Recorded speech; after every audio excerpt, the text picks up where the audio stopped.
Welcome to the Filmlings Podcast, a weekly podcast where we analyze all that goes into effective filmmaking.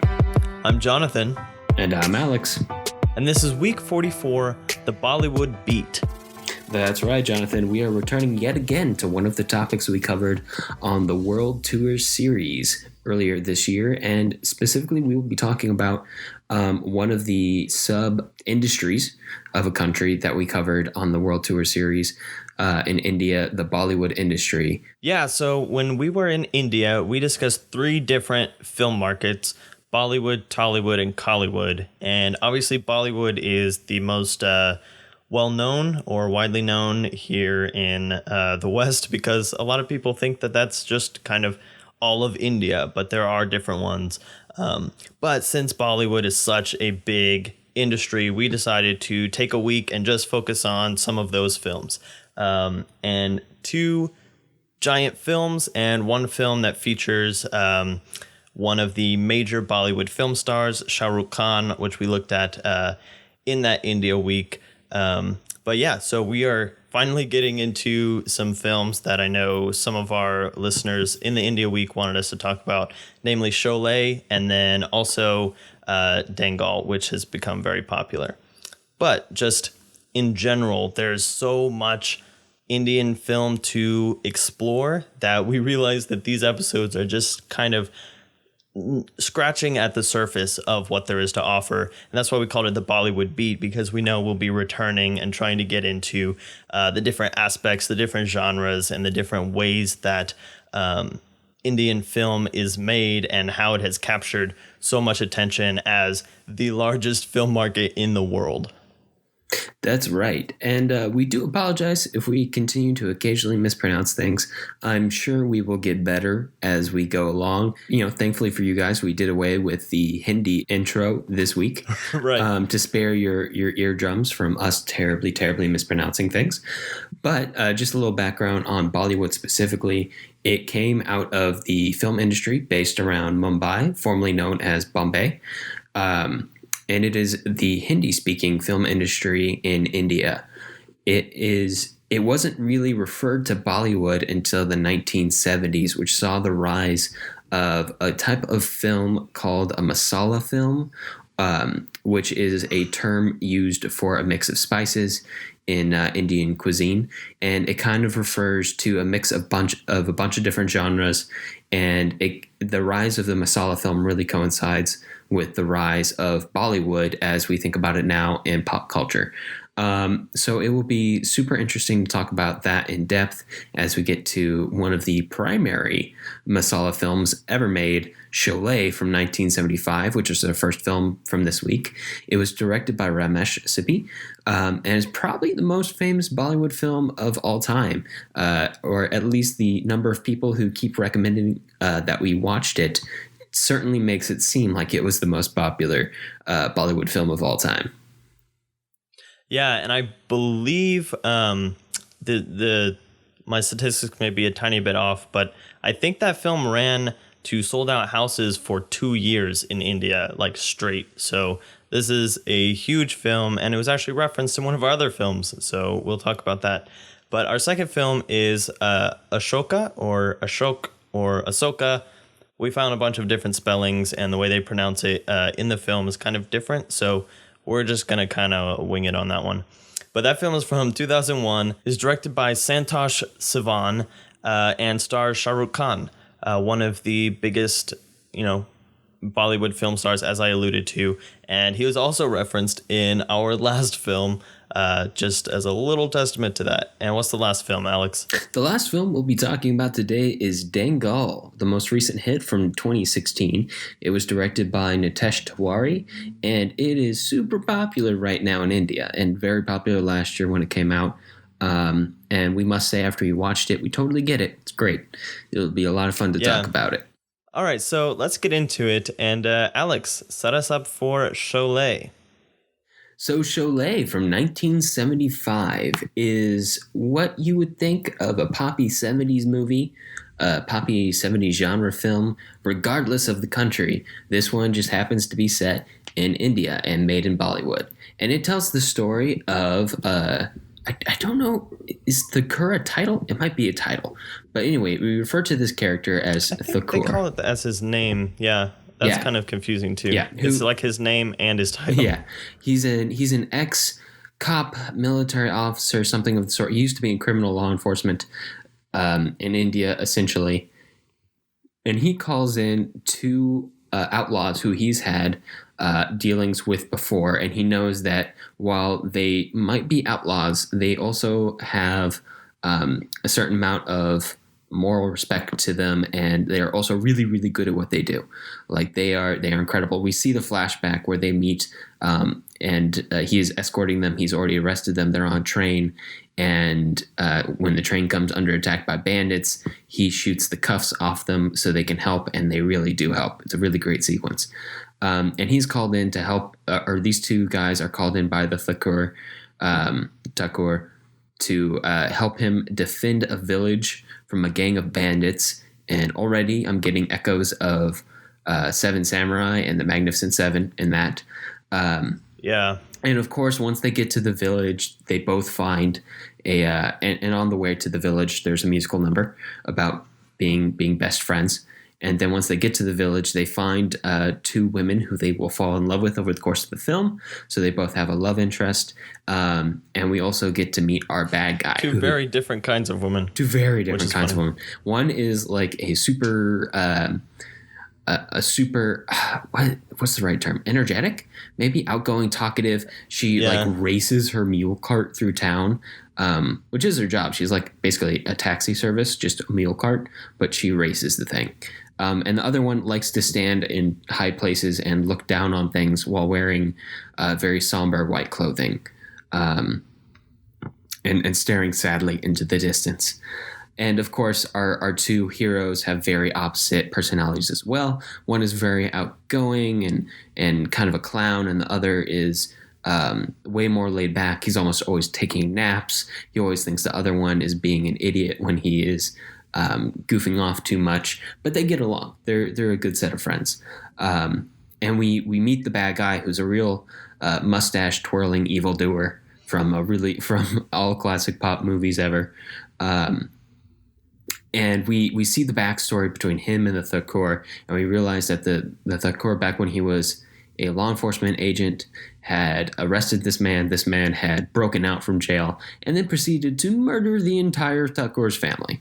The only one who got away was the Thakur himself and his daughter-in-law, who is the woman who liked to stand in high places, who falls in love with one of our heroes. And the Thakur goes after the bad guy, of course, and it doesn't go well. He receives a pretty debilitating injury, with a fairly dramatic reveal at one point in the film. If you are an astute listener, you'll probably be able to guess it, but it's a worthwhile reveal, so I don't want to spoil it here.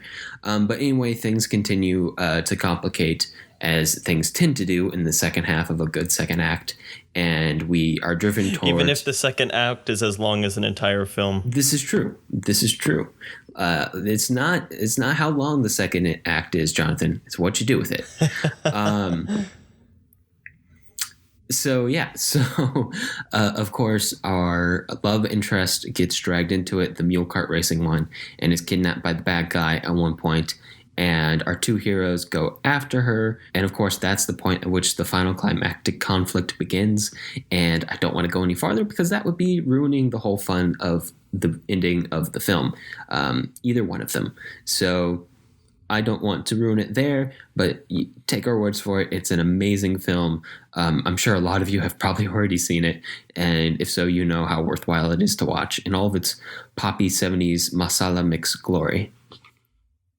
Yeah, and we will say that for our Western listeners, it is rather difficult to get a hold of. You may have to find it at your local library or, just buy it off of Amazon, but it's definitely worth it. And, it holds up as kind of an epic and a Western, and, all the things that it tackles, it does really well. But let's talk about some of those things that it pulls together, because like you said, this is kind of the beginning of the masala film, or at least the popularization of it, because this film has so much packed into it as far as tone and story, and it's like 3.5 hours long. Oh yeah, it's a long one. It's 3 hours and 24 minutes. Yeah, so this is up there with Seven Samurai as far as really epic stories, and it, like you said, it has musical numbers and stuff, which we've seen in other Indian films, of course, and it has comedy, comic relief. It has like really dark moments. It has really complex characters. It has lots of moral ambiguity. And so it's definitely that mix of flavors that you're talking about when you talk about a masala film. But none of it ever felt kind of out of place. I mean, as long as you're expecting people to start singing and musical numbers and stuff like that, the happy moments are very happy and the dark moments are very dark, but they all feel like they're in the same universe. Like even with the emotional heights and valleys, the tone is consistent, which is really impressive in such a large scale kind of a story. Yeah, which is probably one of the most important ways that one can carry out a story that reaches to so many extremes at once, as long as it keeps doing it consistently, because that establishes that you expect the out there, the hyperbolic, the ridiculous is the wrong word because it sounds like it's cheapening the film, but it is in a way. Some of the things that happen in this film, the action sequences, some of the injuries that are inflicted are kind of ridiculous, but you take them completely seriously within the context of the film, and they work. And that's because the film is that degree of exaggeration the whole way through.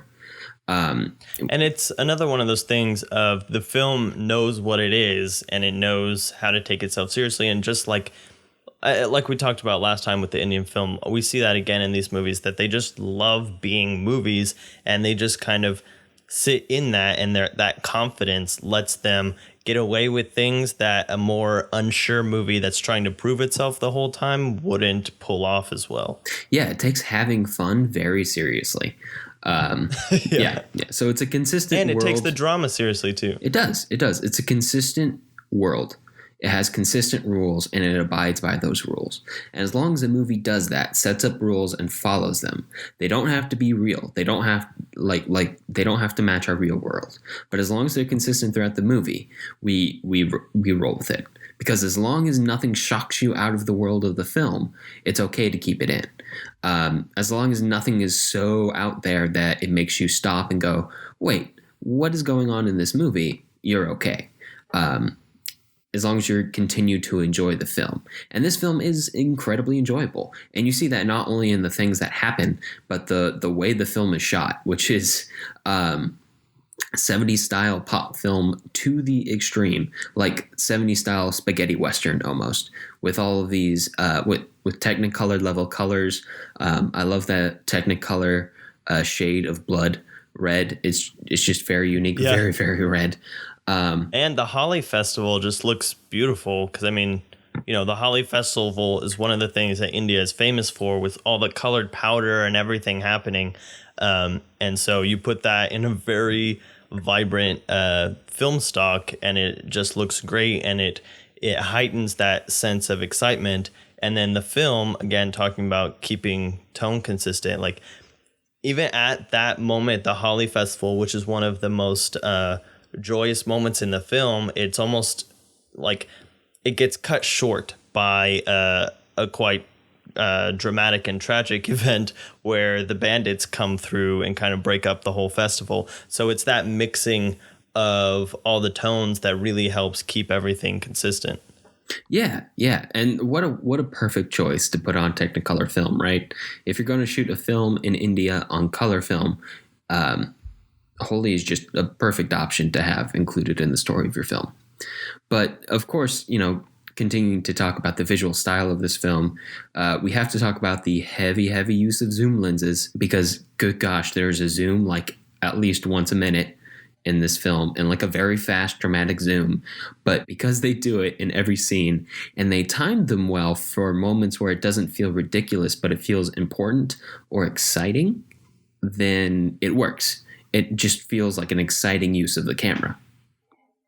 Yeah, I didn't even think about it that much while watching through this movie, but it's definitely there. And like you're saying, like a quick zoom is such a difficult thing to do because it can become cheesy so easily, and that kind of actually happens in Asoka. We can see the other end of it, but in Sholay, like you said, they just managed to time it just the right way that it doesn't pull you out of the moment.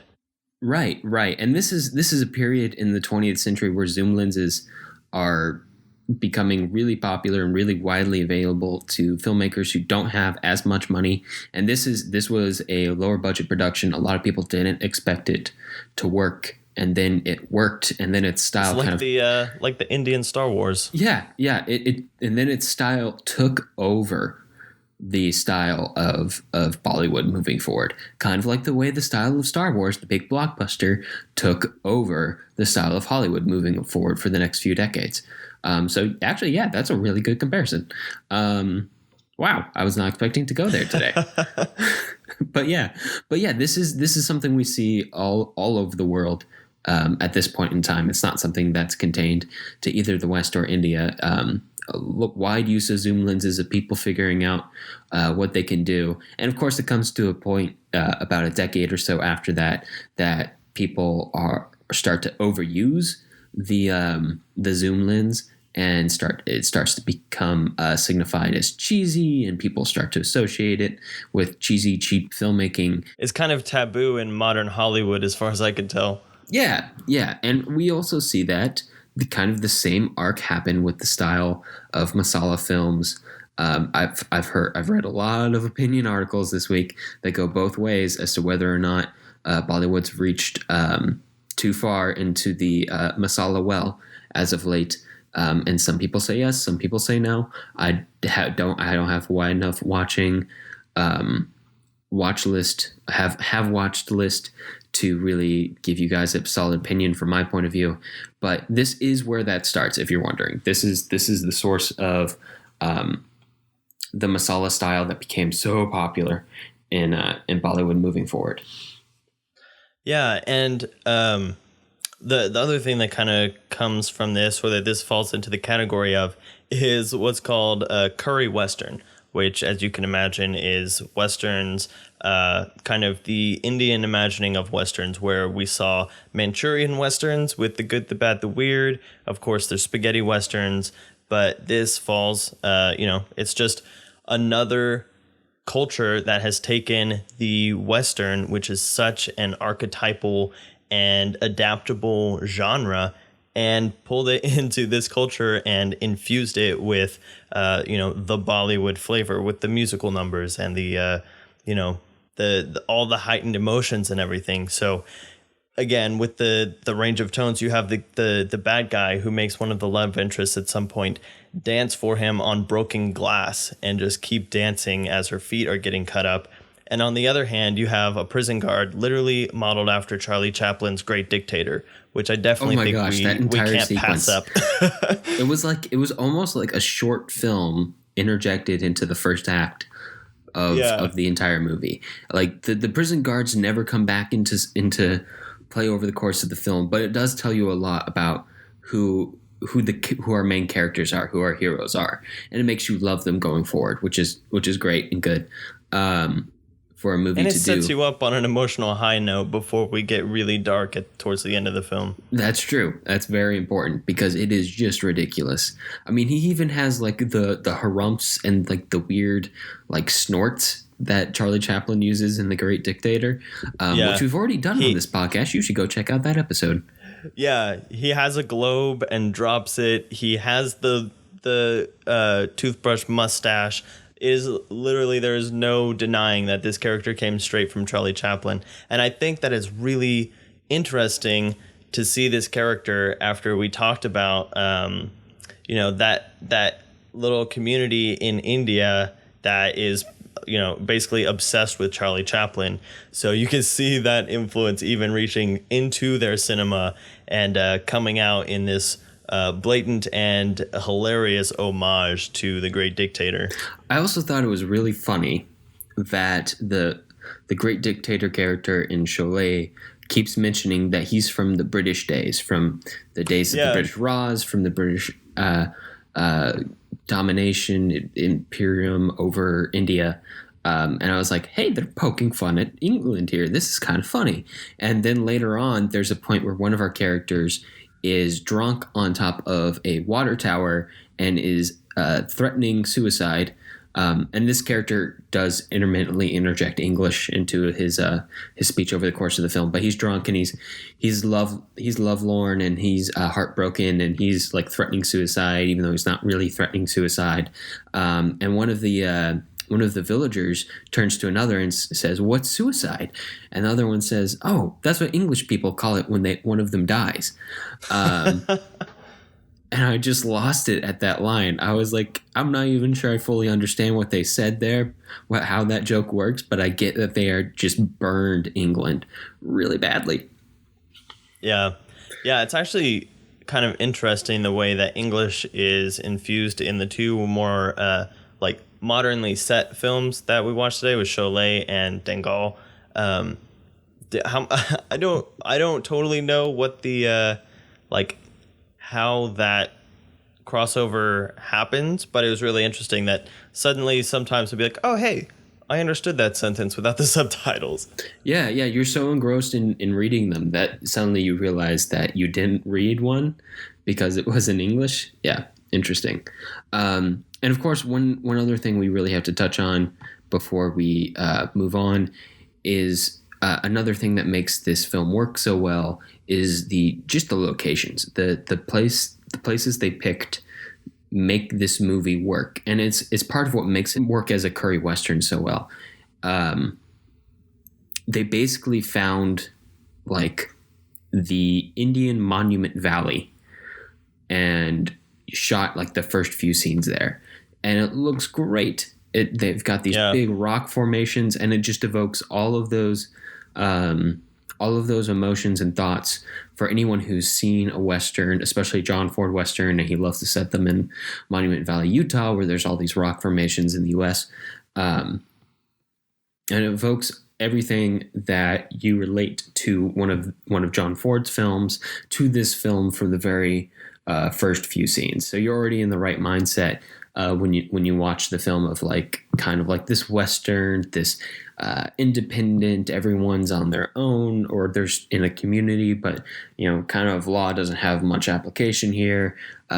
You have your morally ambiguous heroes and your mustache twirling villains, and you're all ready to go. You're all ready to strap in for this 3.5 hour long ride that is poppy and brilliant and maybe a little ridiculous, but in the best possible way that you just kind of gotta love it.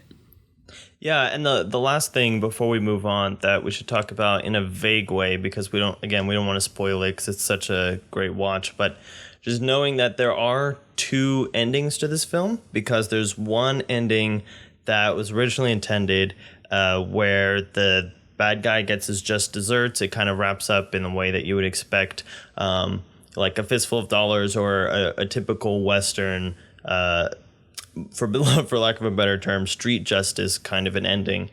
Whereas, and actually very satisfying given the circumstances of the climactic fight. But there's another ending where the Indian government at some point censored the original ending because it was too violent or graphic, and they decided to have the police come in and kind of wrap everything up in a neat bow, and the bad guy gets taken away in chains as opposed to a more definite ending. So again, we've talked about government censorship and the way that affects movies before, and also just knowing that pulls over here too into 1975 India. So just knowing that those are out there, and it's kind of interesting to compare them. I'm sure you can find a comparison on YouTube or whatever. But, that's something that we've mentioned before that comes into play again, and it's really interesting to see from this cultural perspective. Right. So with that, let's talk about our second film of the week, Ashoka, from 2001. And just to set a little bit of the historical background before Jonathan talks about the plot of the film, which has something to do with the historical background. Not a lot. It's not a biopic by any means. But Ashoka the Great was the third Mauryan emperor of the Mauryan dynasty, the Mauryan Empire, that ruled most of India and large parts of Afghanistan and Pakistan around 230 BC.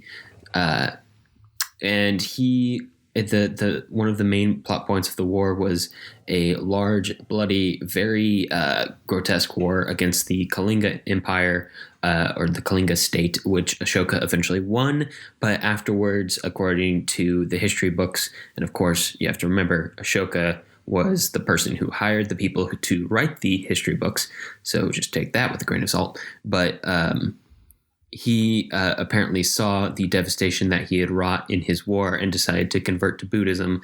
And afterwards, he became a very prominent Buddhist figure, a Buddhist hero, so to speak, in many ways. So that's kind of like the broad historical context. And also know that both Kauravaki and Devi, who Jonathan will probably talk about here in a second, were both actually wives, listed as wives of Ashoka. But that's probably all we know about them. There's not much else we know. So everything else that you see in the film is pretty much invented out of whole cloth. Take it or leave it as you will. Yeah, so the interesting thing is, as you said, as kind of loose as the film is with the historical facts, it kind of sets itself up to be a biopic in a sense, because it has this kind of text introduction where it's like, this is dedicated to the people of this land, and it does give a disclaimer that like some of these events have been fictionalized and stuff like that, but it starts with a very dramatic kind of scrolling text of how this is the journey of Ashoka from monarch to monk. And so with that in mind, the story follows basically Ashoka's reign as a monarch, and briefly touches upon his conversion to monkdom at the very end. Is monkdom a word? I like it, so I think I'm just going to roll with it. It's right up in there. It reminds me of what happened on Touch of Zen. It's all good. Yeah, that's true. So we start with Ashoka as a young boy, and who is he? Who has the sword to begin with? Oh, that would be Chandragupta, the founder of the Mauryan Empire, who also, at the end of his reign as emperor, he famously converted to Jainism and retired as emperor, instead of dying with the crown on his head. Yeah, so he gives a young Ashoka, well, actually, he tries to discard a sword that he claims is a demon with a bloodlust, essentially, and he throws it down a waterfall, and Ashoka's like, I want to be a warrior, so he runs down and gets the sword, and first thing that happens is it flies out of his hand and kills a bird.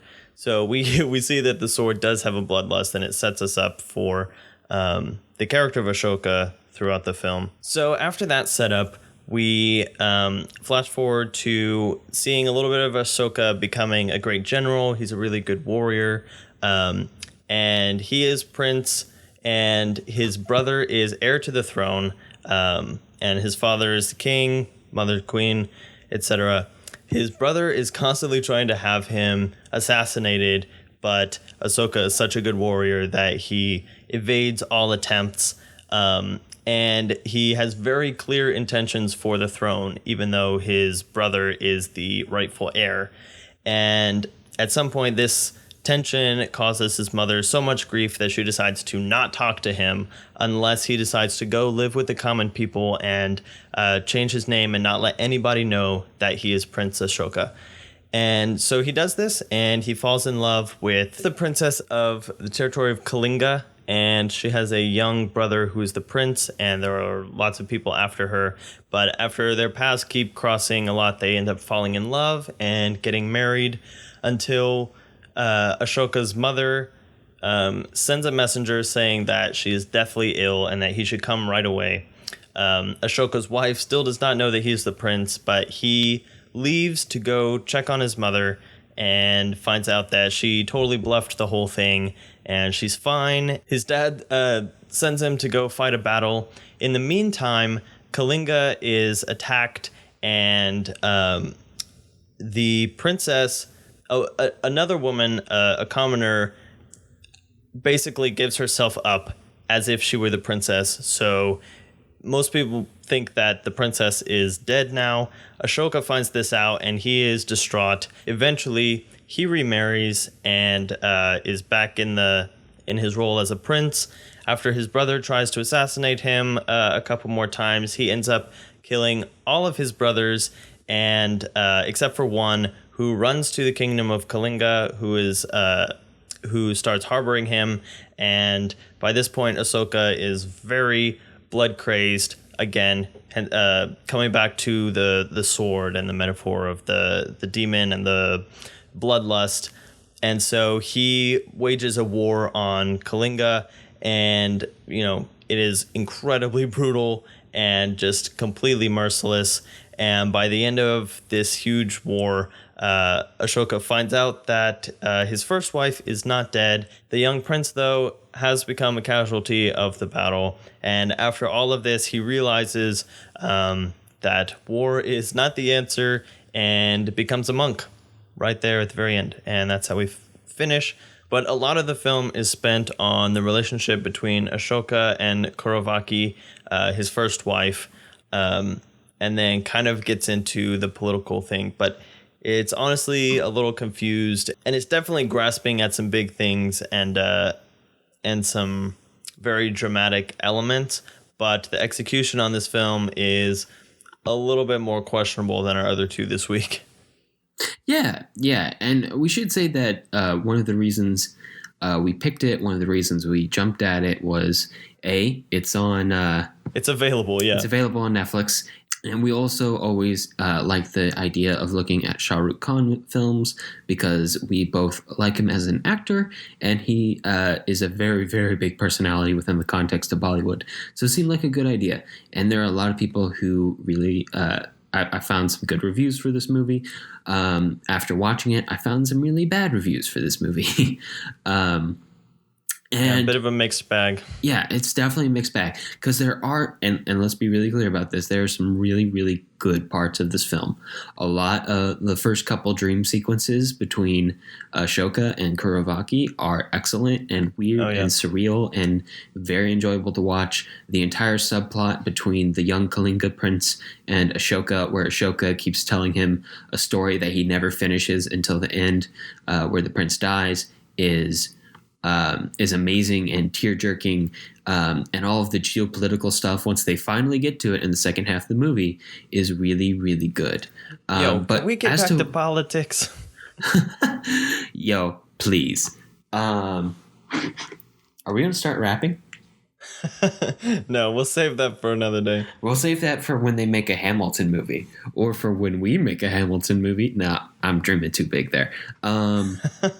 Yeah, so... I think it comes down to me, when I watch this movie, I don't think it can decide whether or not it wants to be a very personal, romantic movie that happens to be set in the time of Ashoka, so like a period piece romance, or if it wants to be a historical epic biopic. Because if it's a historical epic biopic, then the romance should really be the B plot. It can be there. It can be great. The amazing dance numbers can be there. But it should be sprinkled throughout the movie. It shouldn't take up like the first hour and a half of the film and more or less delay us from getting to any of the good stuff. Because the first 15 and again, minutes this is of the a quite film, long film. Yeah, so it's the like first hour and a half hours. is almost half the film. Yeah, like the first 5-10 minutes are jam-packed full of political stuff, setting up with the situation, and then we toss Ashoka out into the wild, and he goes on like a romantic adventure where he finds the love of his life, and then halfway through, he thinks his his wife is dead, and we come back to the historical biopic epic. And those two things can work together. You just need to know which one is the primary one, the primary focus of the film, so you can appropriately blend them. Because otherwise, it feels like the first half is a romance movie and the second half is a historical epic, and it's a bit jarring, the transition between the two. Yeah, and one of the things that I'm kind of big on is if you are going to set up your film and tell us what we're supposed to expect, like this film does with the intro title scroll, where it talks about how this film is about Ashoka's journey from monarch to monk, then you kind of need to deliver on that. And that tells me that Ashoka's journey and his roles as monarch and learning, his journey of learning that war is not the answer and becoming a more peaceful advocate should be the primary focus. So like you were saying, that those romance elements are great and they're really well done, but if you're not setting our movie up to be that. You're not delivering on the promise you made. Yeah. So it's it's either a difference of changing the expectations at the beginning or keeping the overall story in line with that setup expectation. Yeah, and I also want to talk about the historicity of the film, how accurate it is, because surprising as it might sound to some of you out there, the fact that there are a bunch of parts in this film that aren't accurate, that are made out of whole cloth, doesn't bug me at all. It's not a problem.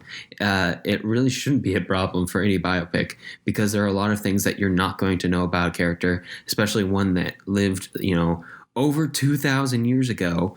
We don't know all the details of his life. We barely know the big picture parts of his life. So the fact that they have to invent a romance story out of whole cloth isn't a problem for me. But if you're going to create a historical film, the backbone of that film has to be historical.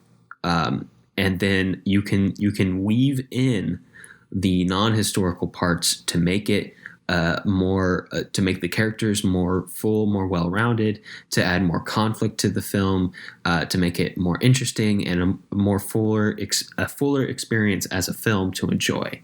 But you can't have the first half of the movie be based in stuff you made up, which the entire romantic journey through Kalinga, which lasts like an hour, is totally made up. There's no source that says that happened. That is totally made up, which again, the fact that it's made up is not a problem.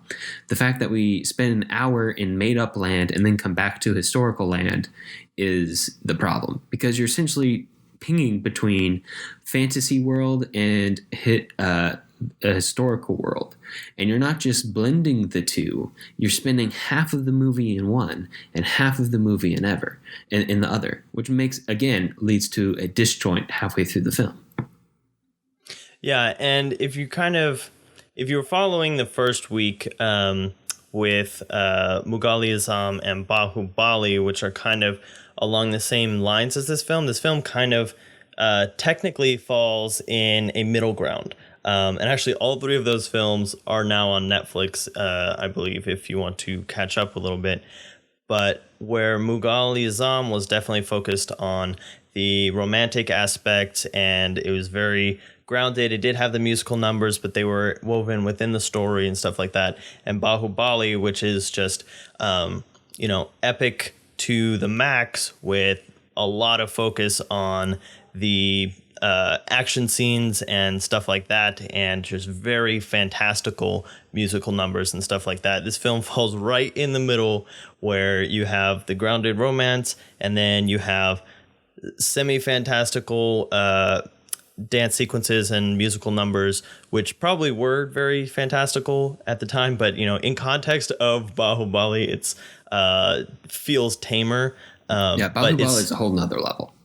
Yeah, it's a whole different ballgame. But you can actually see, I wouldn't be surprised if Bahubali took influences from this film as one of the big Bollywood historical epics, because there are a lot of times when the musical numbers will be set up similarly. Like there's a scene in a bar where there is a belly dancer with a bunch of backup dancers going through this routine that our main character is watching, which reminded me a lot of one of the last dance sequences in Bahubali in a tavern with 3 dancers. And, of course, Bahubali is even more exaggerated, but it's a similar kind of setup. And yeah, so it's interesting to see kind of the evolution of these historical epics from Mughal all the way through Ashoka and then to Bahubali, which Mughal and Bahubali aren't technically Bollywood, but just seeing that influence evolving in Indian cinema.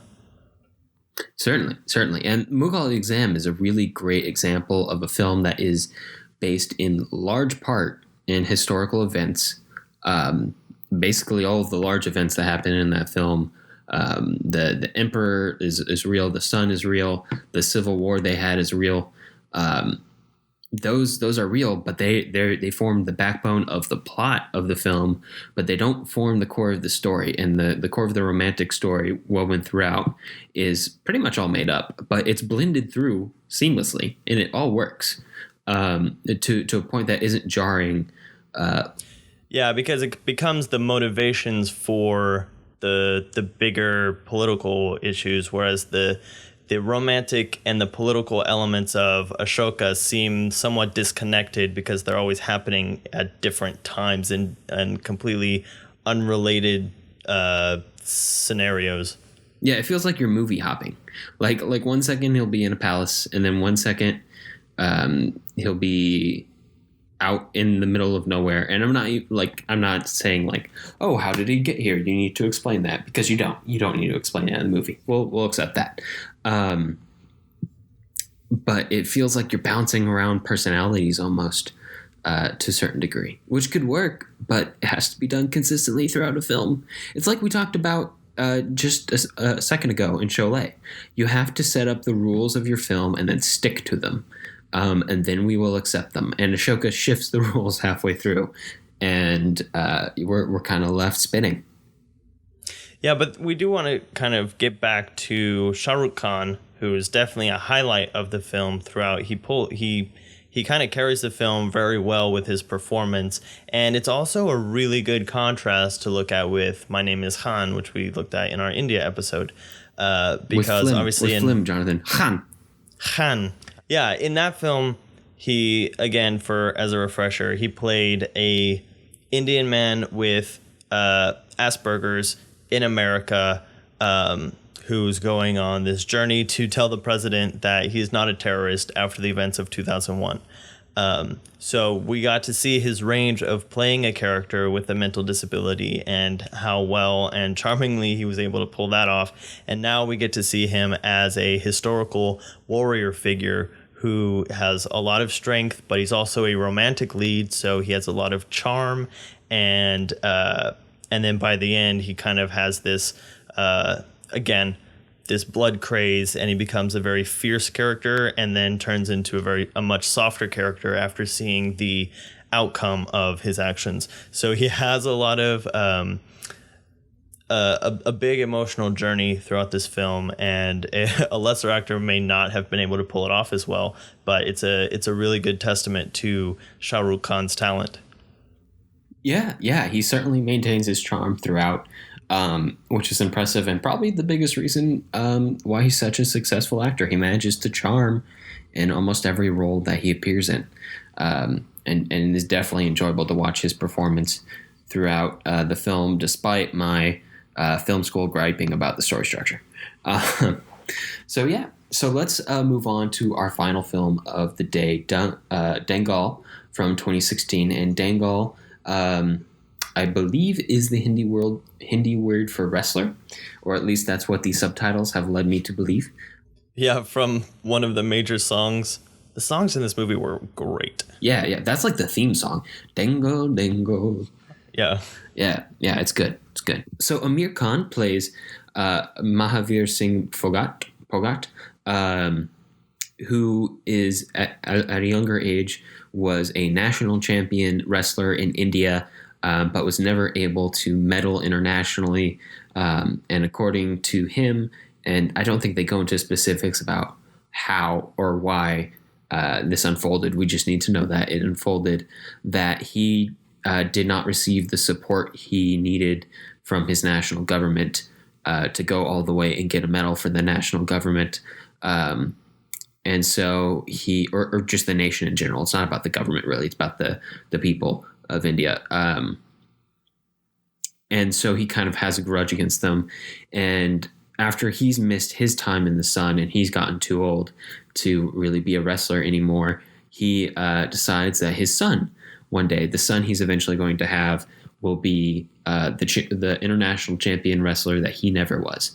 But his wife has 4 daughters instead of a son, and so he's fairly heartbroken about it, until one day his 2 oldest daughters beat up 2 kids that were picking on them. Like 2 much larger like preteen boys who were picking on them. They were kind of twigs, but still, like, they had a good foot each on the 2 young girls who beat them up.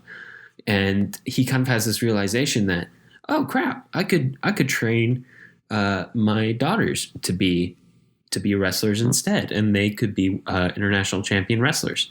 And of course, this is like the 80s or the 70s out in the sticks in India, and everybody there has the idea that women can't be wrestlers, but he trains them anyway, and they don't like it at first. They hate it because they're getting picked on, because everyone's like, what are you boys? Like, you're dressing like boys to train. And at one point he cuts their hair. He cuts their hair because they complained of lice in an attempt to stop the training, but he just cuts their hair off instead. So everyone makes fun of them for that. But there's a very important turning point early in the film when they are at the wedding of one of their friends, who is like really young, like 14. Yeah, not 14. Very old at all, and has been sold off into marriage. They're complaining to their friend at the wedding about their father, who's being a tyrant and making them do all this training. And their friend is like, I wish I could be doing this training. At least your dad cares about you. My dad just sold me off into marriage, and now he no longer has to deal with me at all. And you have this opportunity to do something with your life other than just be a 14-year-old bride. And at that point, they're like, oh, crap, she's right. And they start to really get into the training. They get much better. And I should mention, because he's there throughout the whole movie, their cousin, who's kind of like a scrawny young boy, a little bit older than them, is roped into the training as well. He's the comic relief character. He is. He's funny, and he kind of brings a lightness to all the scenes that would otherwise maybe be a little too scary or intimidating, especially when their dad goes into full-on coach mode and gets very serious. And of course, throughout this early part of the film, while he's teaching the girls about wrestling, the audience is also learning about wrestling, which is a really clever way to do it, if you think about it, because it's a really good, motivated way to slip exposition into a film, is to have a character in need of explanation have something be explained to them. And that explanation is also needed by the audience, because we as the audience need to know how wrestling works. Because I'm willing to bet 95% of the people who went to go see this film, and probably you and me included, Jonathan, don't know how wrestling works. We know you wrestle, like you grapple and stuff happens and you get points. But they communicate all that information to you early in this film so that you understand what you're watching. And when our characters are having emotional reactions to things that happen in the ring based on the rules of wrestling, we can join in those reactions without being confused. But anyway, they eventually enroll the oldest of the 2 girls. By the way, their names are Geeta and Babita. The oldest one is Geeta, and Geeta is enrolled in a local wrestling tournament, and they really don't want to enroll her at first because they're like, girls can't wrestle. And then one guy's like, are you stupid? People would pay to see a girl wrestle. Like, that is something they've never seen before. Of course they would pay it. And this guy's kind of a jerk. He's super cynical. But they do let her wrestle. And in her first tournament where she's enrolled and they let her participate, she loses her first match after having picked the biggest, most muscular boy in her age bracket to fight. But she barely loses. She does a really good job. And everyone's like, oh, crap, she can fight. And of course, after losing, she can't sleep. She decides that she wants to fight more, and her dad's really happy about that. So they keep training, and then they start competing in more local tournaments. This all kind of happens in a big montage, and they start winning, and she wins a lot. And the dad keeps all of her winning rupees in a book, like a scrapbook, which I think is really sweet, but also like, that's a lot of money. Yeah. You could use that for something. I was actually kind of waiting for that moment where like they needed it and they're like, we have to break it out of the scrapbook. Yeah, for instance, that never happened. Right after this, there is a point where, again, we're going back to the government support thing, where he approaches the local government-run sports commission and is like, I need a mat to help train my girls so they could potentially medal for our country. And the guy's like, no. We barely have any money. I'm not giving you any. And so instead of using all these rupees to buy a mat, which the more I think about it, the more I'm like, why didn't he do that? But it's a plot point later on. He gets a bunch of mattresses. They train on the mat more, and we see her continue to grow up. They're now super popular in the community and at school because they're bringing home all these medals, and everyone's really proud of them because they make the community look good. And so now suddenly the wrestling has gone from being a burden to being like the cause of their lives and their biggest triumph as young people. And eventually Gita wins a national tournament. And all national winners get to go to the national training facility where people are trained for international competition. The one most people think of the Olympics, but in this one we're focusing in on the Commonwealth Games, which are apparently, I didn't know about this beforehand, apparently are games held by many countries that used to be part of the British Empire. And that is no longer a thing, but the Commonwealth is for some countries, and even countries who are no longer part of the actual Commonwealth actually participate in the games, India being one of them. And that's going to be the focus of the film, not the Olympics, because that is what happened in real life. I might have forgotten to mention this, but this is all based on a true story. A guy who actually trained his two daughters to become international winners and are still competing to this day, and female wrestling in India has become super popular ever since, especially after this movie. But anyway, she gets to the national training facility, and the coach there, who is kind of a tool, insists on all of the girls fighting by his style and his style alone. Anything you learned beforehand you can't use. And immediately he gets into a bit of a fight with the dad, who's kind of kicked out and goes back to the village all depressed. And Gita starts to enjoy her freedom at the national training facility and is enjoying being able to like go out and eat junk food for the first time, and she grows her hair long. But she watches keeps Shah Rukh Khan movies. Yeah, she watches Shah Rukh Khan movies. I don't know which one she watches in this movie, but it seems like one of his more famous ones. And if somebody can actually tell me which one that is, I would greatly appreciate it. But because she's no longer using her father's techniques, as it's shown in the film, she starts to lose. She's not playing to her advantages as a wrestler. Well, that's not exactly true, because for a while she is actually doing really good with the national training techniques and stuff like that. And she actually like beats her father in a fight. But after she goes back home and kind of has a confrontation with her father, it gets to her head. Yeah. There's a rift that builds within the family, and Babita is definitely on her father's side of things. That's the younger daughter, and eventually she wins a national tournament and goes to the same training facility that Gita is at, and she's doing really well in training, and her and Gita have multiple confrontations, and Gita keeps losing, and eventually Gita breaks down and calls her dad and is like, I'm sorry, I want to do things your way, and let's win a medal for India. And from there, the father, Mahavir Singh Bhogat, and the cousin Omkar go to the city where the national training facility is.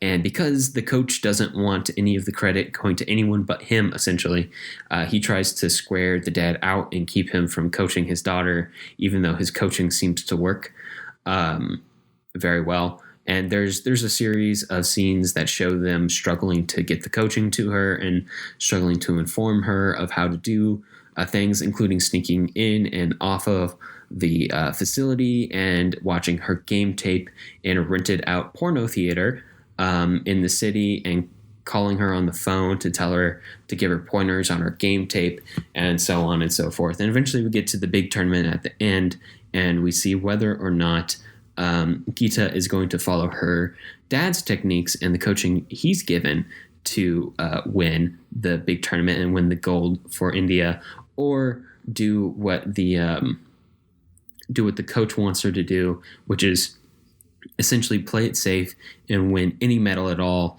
like a bronze is okay medal for India. And, that's kind of the drive of the film is gold, gold, gold, gold, gold. They want a gold medal for India. And the father's very clear throughout the film. I think it's one of his negative character traits.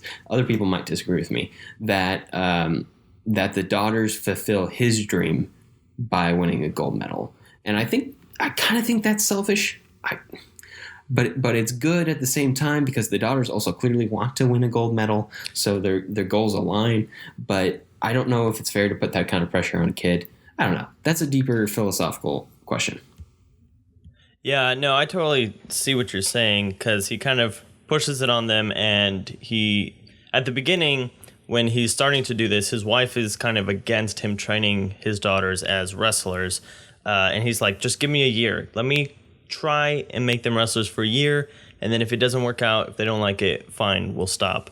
But once they actually start becoming good, they actually catch the wrestling bug and start to enjoy it. So at that point, their goals align, like you said. One of the dynamics we should talk about in the film is this contrast, these contrasting roles that the father has to fulfill over the course of the film, because he's, in one part, he's their father, and he is, as a father, you love your children unconditionally, you provide them love and support and comfort, and you take care of them, and you try to guide them as they grow up as best you can. And on the other hand, he's their coach, and as a coach, you push and you try to understand your students just so you can make them better.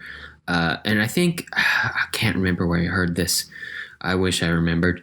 But it's a really good dichotomy that I've heard said before, which is that your parents, and especially in this specific quote, is you can only expect your father to give you unconditional love, and you can only expect your mentor to be the only person who will completely understand you, but you can't expect either one to do the job of the other.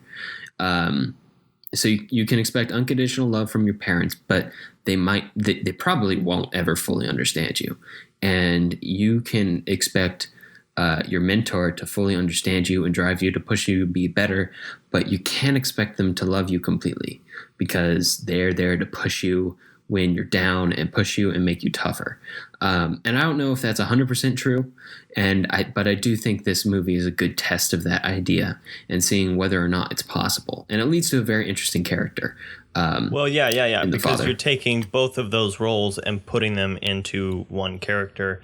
And I think that there's definitely kind of like a conversation to be had as far as, the difference between the mindset of, a hard switch between him as coach and him as father, or, if there is a way to balance those at the same time. But in the film, they take pretty much the hard stance of, he says that's one of his lines, is that when I'm their coach, I have to be their coach, and when I'm their father, I'm their father, and that's, you know, those are the only two ways that I can operate towards them, which isn't explored too much more deeply than that, but it just kind of sets up an explanation for why he does push them so hard and stuff like that, even when they're very against it and actively trying to get out of all this, until they realize, like, hey, life could be a lot worse, and we're actually pretty good at this, so we should try.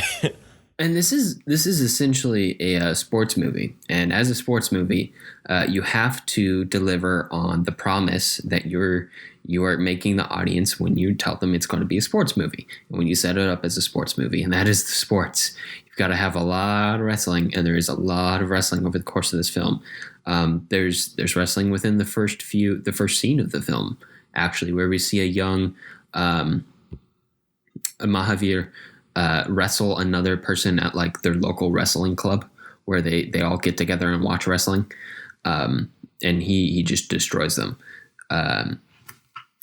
But all of the wrestling is really, really, I guess authentic. Authentic is a good way to state it, or at very least convincing, because it doesn't come across as they replaced a stunt double here and a stunt double there. It's all the actors for the most part, and they went through very rigorous training to do this film. They trained for at least 6 months before the start of the film. Both girls did, with wrestlers, so that when they did the scenes, it was the actors wrestling with professional wrestlers, and not stunt doubles standing in for them. And you can tell when you watch the wrestling scenes that are very exciting. Yeah, it's really impressive. It's really good, because they don't do a lot of quick cutting to obscure like the things that are happening. Like there's some really technical moves happening that you get to watch unfold, and you're like, man, I totally understand why wrestling is a very impressive and enjoyable sport. Yeah, you feel the tension. Because you can stick on a shot for so long, you are allowed to build the tension within a shot, and release it at the right moment with a cutaway on the next move, rather than being forced to cut around the fact that a stunt double is in the scene. But I also do want to touch on the fact that Amir Khan for this film has two very different body types, and neither of which are really his natural body type. Like, I'm not saying he's a skinny guy, but he's not like a super buff guy either.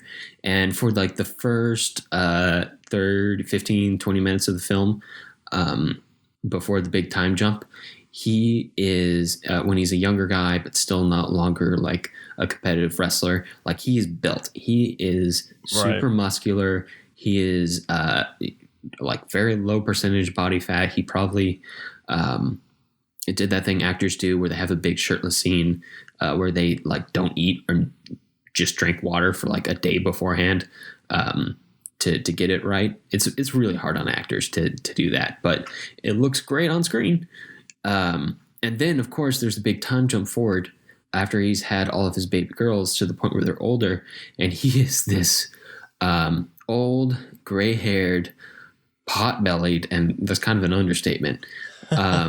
Old dude. Bellied. Yeah, no, it is a huge gut, and it's real too. Like, he did both of those things. He went through a training regimen to do the muscles, and I'm sure he just went to like a fast food restaurant 5,000 times a day to get the pot belly, which is much easier to maintain, I'm sure, but also that's hard on an actor. That's hard on anybody to do that, and it's a commitment to. Yeah, it's very dangerous.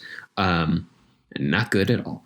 But it is really convincing on screen, and it gives you a lot more options, especially in the scenes where he has to wrestle as an older man, to have that be his actual body rather than that have like essentially a pillow stuffed underneath his shirt, because that would have made a wrestling scene very hard to do.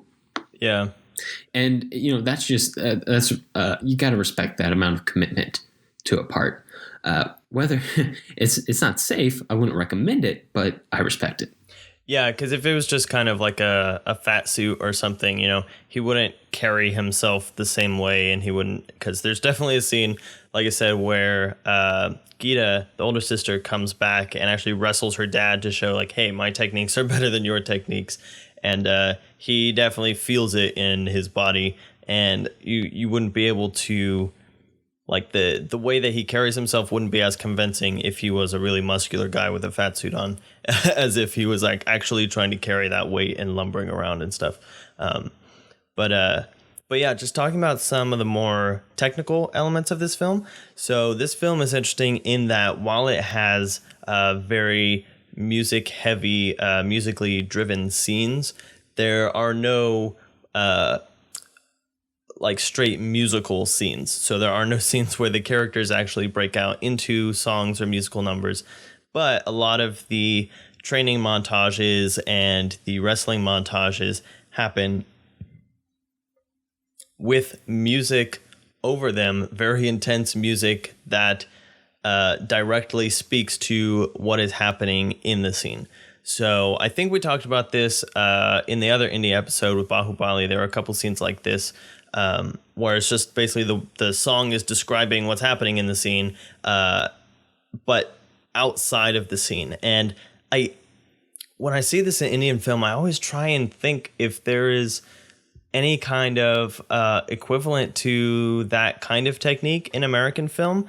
And the only thing I keep coming back to, which I think I mentioned last time, is things like the scene in Toy Story where Buzz is trying to fly and there's the song about trying to fly, and that kind of correlating the scene with the music. But I can't think of a whole lot of examples off the top of my head. Yeah, no, it's very literal music. I really like the score in this film, and correct me if I'm wrong, Jonathan, I don't think there's a musical number in this film. No, that's what I'm saying. It's all what you probably call non-diegetic music, which makes it unique among these films. But again, the fact that the music is directly referencing the story makes it different than like American New Wave films that just took pop music and threw it over a scene to give a feeling. Like this is literally giving us insight into the characters' feelings, because when the girls are training but they're not into it, they're like, hey, stop, Dad. We don't like this. This is torture. Why are you making us do this? All we did was hit these guys a couple times. We're sorry. Make it stop. Yeah, it's like singing narration. Yeah. Which is often the function of the musical number within a Bollywood film, in a way, is very literally expressing relationship dynamics or how characters feel very literally. So it's almost like a way to get the musical numbers into the film without having a song and dance number. Yeah. And like I was saying, like, can you think of any examples of ways that translates into American film, or is that kind of a unique thing that Indian film can pull off because it's so steeped in this musical culture just throughout their genres? You know what? I don't want to say there's no examples, because I'm sure there's one sitting around somewhere. And like you said, it might be in an animated film like Toy Story, but it's definitely not nearly as common. And it's something you see it's not unique to Dangal in the scope of Bollywood films. Like you see this multiple times in many Bollywood films, that they have this very literal lyrical design over the course of the film. So it definitely seems something that is very uniquely Bollywood, very uniquely Indian cinema. And again, it goes back to this idea that it's a culture that is just very musical. It just is musical. Like, people love song and dance, and it's so common that it worked its way into films and has stayed there. But the other technical thing that I found interesting and found in a couple different ways was different editing techniques that they'll do in this film. So like the first one that stuck out to me was the first scene when there are all these kind of blue collar guys standing around watching a wrestling match on TV. And as the wrestling match is starting to ramp up, our main character and one of the other guys get into an argument and try to prove themselves as far as their wrestling prowess. And so as they start to wrestling, the announcer on the TV becomes the announcer for the actual match that we're watching. And I love that. Yeah. Yeah. So it was a really cool way to, flow in a commentator on the scene that we're watching in a non deliberate, like a very subtle way. And then there's another time we'll see the training montage from the national school and the younger sister training with her father, and we're seeing those back to back, the different techniques, the different styles that are being taught, and contrasting those together. Yeah, it has really big exaggerated moments, but they're not as common as say Sholay. They're very sparingly used, and there's a lot of subtlety throughout this film, which of course we love because we're both very big fans of the new wave of all countries. We really like it. We really like artsy films. We like subtlety. We like artsiness in films because that's just who we are as infinite film students. So that kind of tends to be what draws us in. But we also like the exaggerated stuff, and they use it really well in this film. Like the one or two times they do use it. For instance, the climactic moment, which I can't say what it is because it's not the spoiler section, and I don't want to ruin it for you guys. But that's a moment where they're like, yes, let's use slow-mo here, because that is the moment you want to use slow-mo on. You want to save it for the biggest moment of your film if it feels right for it, and use it sparingly throughout so that it doesn't feel like a watered-down technique by the time you get to the climax, and you can really enjoy like the spectacle of the slow-mo. Yeah, and it's definitely like there is other slow-mo throughout the film, because it wouldn't be an Indian film if they didn't use slow-mo a lot. But except Sholay. They did use slow-mo in Sholay, but not to the same extent. Yeah, not nearly as much. They use fast-mo in Sholay, like a lot. Yeah, but it's definitely like it goes even slower for that moment. And, since this is a sports movie and an inspirational sports movie, it's almost like it reminds me of The Karate Kid, because the stories are somewhat similar as far as, learning on the kind of homemade training and then taking that to the big leagues through the end of the film. And then the final fight where you pull off that one move that you've been waiting to use the whole time.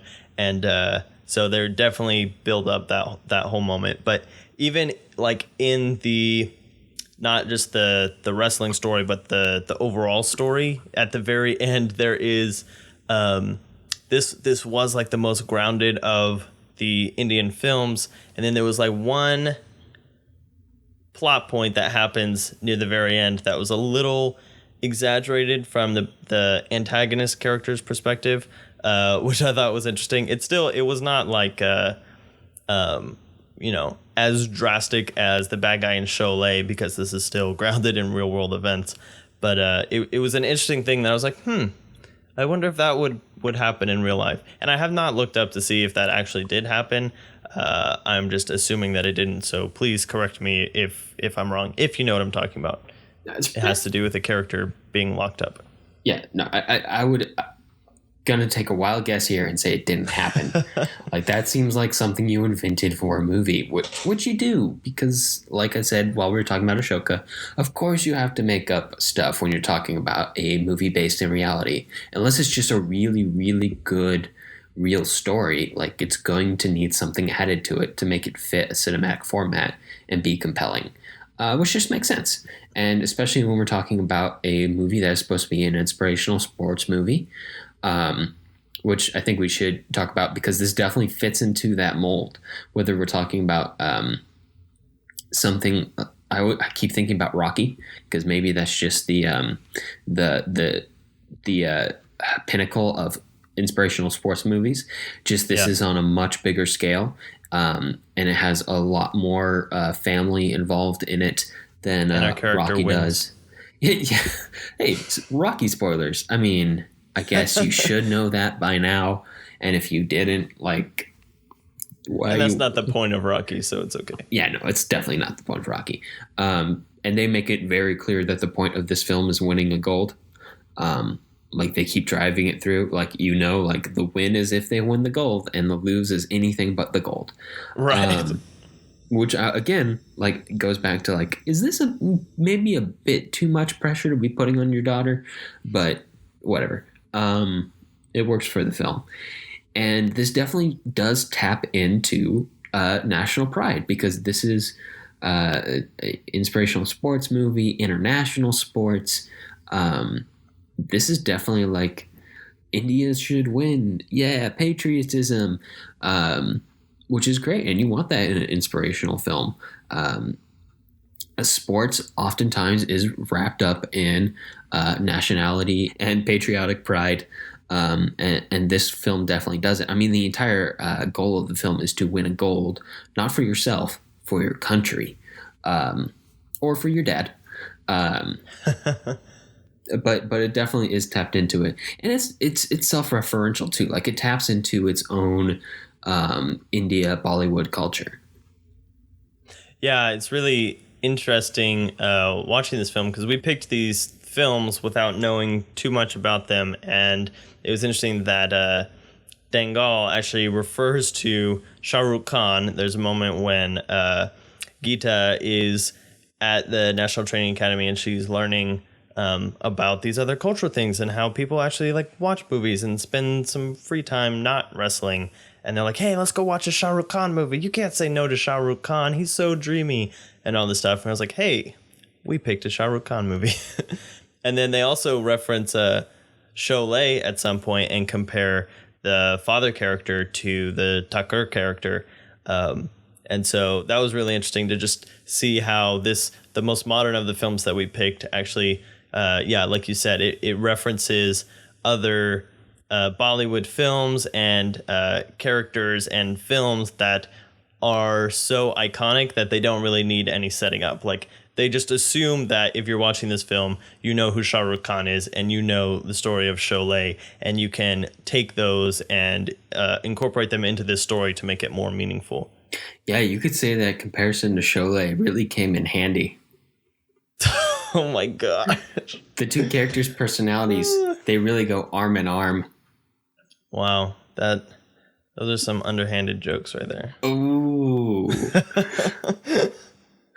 All right, let's move into overall notes. Okay, so I think for me, my favorite discovery this week was Sholay, because I hadn't seen it before, and it is maybe... You were nervous about it. I was nervous about it, because everybody had uptalked it so much. I was like, well, I hope this lives up to the expectations. And then it blew them away, and I was like, oh, this is great. This is like a film I would go see at the Alamo Drafthouse, or the Alamo Drafthouse, if you don't know, is like artsy theater chain that started in Austin, where I went to school. So I love it. You should go check them out. I guess free plug of the week, Alamo Drafthouse. Find out if they're showing Sholay. I'm sure they have it somewhere, and they'd probably have if they're doing a special event, I'm sure they would have like an Indian themed menu to go along with it too, because that's the kind of thing they do. They're really cool.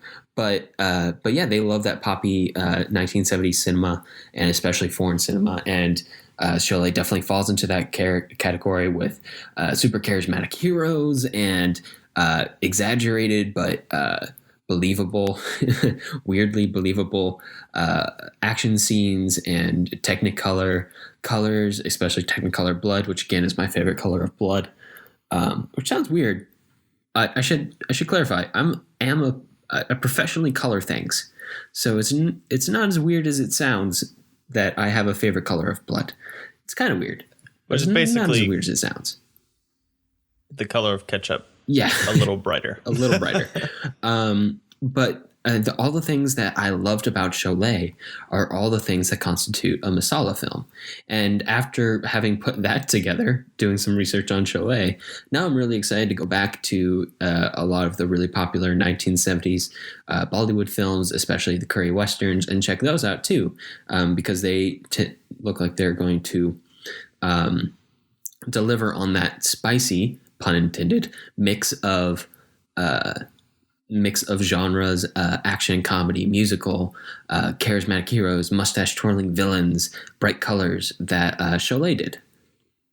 Yeah, and along that line, we're still, like we said, we're still just scratching the surface of these movies. We will definitely be coming back to Bollywood movies. We're still trying to wrap our heads around them, trying to break down the culture barrier as much as possible so that we can get the fullest enjoyment and the fullest understanding of where these films are coming from. So we still have a whole like untapped region of the film as far as the comedies that have come out of Bollywood and some of the more modern films. So these are three that we thought like, hey, these are pretty popular or have very elements to them that are very well known that we can start to look into, especially Sholay. We got so many recommendations about Sholay. And like you said, we did it. Totally lives up, and I'm sure we will be referencing it in episodes to come. Yeah. But this was like, we're just going to try and get into some of the top films that are very popular, and there's so much more to get into. Yeah, because you don't really until you try to comprehend a foreign film market that is as wholly complete and built up and as historied as Bollywood is, without having grown up with it, you don't realize how much you rely on the shorthand that you have growing up as a kid. Like the way that I grew up just knowing who Tom Cruise was is probably very similar to the way that a lot of people in India grew up just knowing who Shah Rukh Khan was. In a lot of ways, it's like trying to learn a new language. And we've talked about time and time and again cinematic rhetoric and how Bollywood is, the first time we watched some of their films, it struck us just how different they were, and we were like, we need to figure this out. Filmmaking with an accent. Yeah, that's a really good way to think about it. Different cultures have different accents that they like to put on their filmmaking. That's one of the things we really discovered over the course of the world tour, and probably other people knew, so it wasn't like it was a groundbreaking discovery, but it was for us as in our growth as filmmakers, it was I think an important moment to realize and to help expand our boundaries and find new and interesting things and worthwhile things to draw from in our own future projects. So if you guys have any suggestions of Indian films to send to us, and we know that it probably cannot be as epic as Sholay, and I know Alex really wants to talk about the big plot reveal in Sholay, so I'm going to hand it over to him real quick so that we can talk about how epic Sholay gets near the end. Hand, I got it. And if you didn't get it, it's because the Thakur's arms were cut off by the bad guy, and it's a pretty great reveal. Like, he's just walking around like wrapped up in a it reminds me of Clint Eastwood's poncho, but it doesn't flay out. Yeah, basically. Like he's just wrapped up in this blanket the entire time. And I think like 30 minutes into the film, like somebody was asking him like why he didn't pick something up. And I was like, oh, he doesn't have hands, does he? And then they do the reveal and it's like his entire arms, like both of them are just gone. You can also definitely clearly tell that they're just tucked into his shirt, but like you just run with it. Like it doesn't bug me at all. I actually think it's kind of great that you can just, it's a nod and a wink kind of thing. Like, yeah, his arms are gone. And you're just like, oh crap, it's the entire arms. And that's the kind of like one-upmanship that Sholay engages in with its spectacle that I just love. And that's not even like the most epic part of the movie, because that is kind of the setup for the final scene in which the Thakur, who has made basically steel cleats, which are, shoes with like steel spikes at the bottom of them, specifically so that he can kick the crap out of the bad guy, which he does like Monty Python, I'll kick you to death. And he literally kicks him to death. And it is the greatest ending, as long as you don't get the one where the police come in and take the bad guy away before he can get his face stomped on. No, yeah, the kick to death fight is really good. And again, I like to talk about this kind of thing. It doesn't sound like that would work, but it's actually very compelling when you're watching it. Yeah. I don't care how ridiculous the concept is. There's no concept that's too ridiculous to work. You just have especially in Bollywood. True. You just have to make it work, and they make it work in Sholay, and there's a good reason for it. I mean, they spend the whole entire movie building up to this point, and like you kind of expect something this crazy to happen, and it does happen, and you're just like, oh, this is awesome the entire way. And of course, the fact that he doesn't have arms in the fight with the bad guy, even though the bad guy is like surrounded by a bunch of villagers, and our hero of the film, you know, even then, the fact that he doesn't have arms makes the Thakur an underdog, which is important. That's always important, to keep your hero being the underdog the whole way through and keep your villain underhanded. Oh my gosh. But it's so dark, and it's so, just like your protagonist doesn't have arms and he's trying to defeat the bad guy. That's something I've never seen in American films. And that is like, it's always amazing watching Bollywood films at how creative they are and how they can think of things that are not, Hollywood tropes that we've seen 100 times over, and they can still come up with something new and make it so exciting and so enjoyable to watch. Yeah, bold choice. Paid off, but bold choice. All right, so with all that, let's talk about our films for next week. And we are inviting our good friend Hayden Schaff back to the podcast to talk about one of his first and most influential creators, Jim Henson. So we're going to be talking about lots of puppets next week, starting with The Great Muppet Caper from 1981, then moving into The Dark Crystal in 1982, and Labyrinth from 1986. Yeah. Hayden is a longtime fanboy of Jim Henson. He knows more about him than we could ever hope to know. So it will be lovely to talk about some more lighthearted films with some, I think, darker sides to them. Should be really interesting. Yeah. It's definitely and hear Hayden gush about them. That will be the most fun part. That'll definitely be a lot of fun. And it's an art form of that we haven't talked about yet at all. Puppets. I don't think we've had any puppets on the podcast. Except for Yoda. We did talk about Star Wars. We did talk about Star Wars. That is a very famous puppet. And I think the person who operated Yoda might in some way be tied to Jim Henson. I feel like almost every famous puppeteer in Hollywood is in some way tied to Jim Henson. You know who Yoda is, right? Who? Is Frank Oz, who is also really? Mrs. Piggy. Yeah. Oh, who's like Jim Henson's partner in crime. So okay. Definitely connected to Jim Henson. Definitely connected to Jim Henson. See, I know nothing. I need Hayden to come educate me next week, and then we will share all that knowledge with you next week in a very entertaining fashion, or at least we hope. But that's about all the time we have for this episode. If you have movie suggestions for us or just want to reach out, I can be found on Twitter at JSSatchel. And I'm at Alex Garinger. And to find links to things that we talked about today, you can view them on the blog at thefilmlings.com. If you like the show, let us know. Leave us a review on iTunes so other people know what we're all about. We definitely appreciate it. Talk to you next week. All right, see ya.